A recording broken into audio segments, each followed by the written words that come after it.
I think that's just a matter of fluid and food.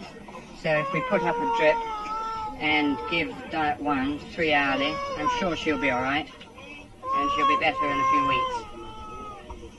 The hunger that's left by a 30-month civil war doesn't go away overnight. 8 months after the fighting stopped, there are still children like this all over the East Central state in what used to be Biafra. The symptoms of the suffering are still the same.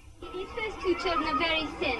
They're suffering from marasmus due to general deficiency in food supply in the last few months. They lose both muscle and subcutaneous tissue. No subcutaneous tissue here, no muscle here. This is why the bones stick out.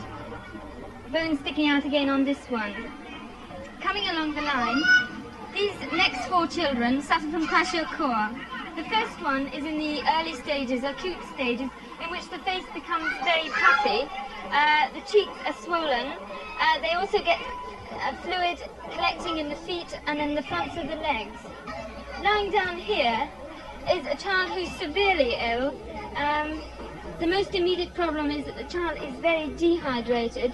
In addition, as you can see, like the first ones I showed you, the child's got marasmus as well. But on top of this, the child has become severely dehydrated due to diarrhea in this case, but probably this burn here has also contributed to the loss of fluid.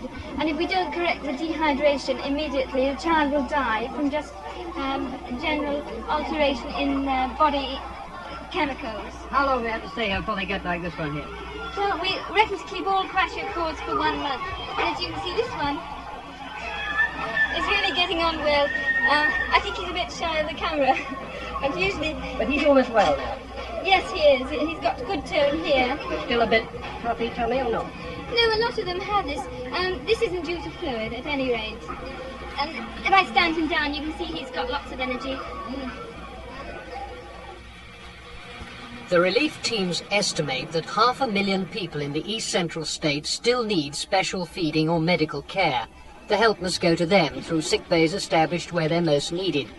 Dr. Deanne Gorbetz, the Save the Children Fund team leader at Orlu, makes a tour of her area.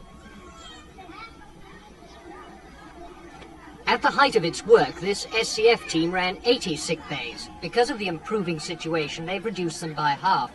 It's lucky they were able to do so, for since the beginning of July, there's been a very serious shortage of fuel to distribute the food. From the moment the Nigerian Red Cross pulled out of the relief effort at the end of June until the middle of August, not a drop of petrol came from any Nigerian source to keep the food trucks running. The relief teams have had to buy the petrol themselves, not once but 3 times. One SCF team had to stop work completely for 10 days. All the others had to cut down their work drastically. Only sick bay inpatients have been certain of regular food.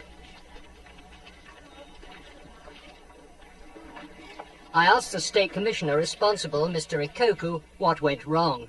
The withdrawal of the Red Cross was not timed to coincide with a build-up of an effective executive capacity here. And so there was that gap. I came in here and found a gap, and we've been battling tooth and nail to build up an effective executive capacity. Is it a result of arguments between you and the federal government? No, it is a result of argument between the federal Ministry of Economic Development and the Red Cross, the National Red Cross. There's been some incompatibility of personalities over there. And so we were not taken into confidence as to the timing of the withdrawal of Red Cross operations.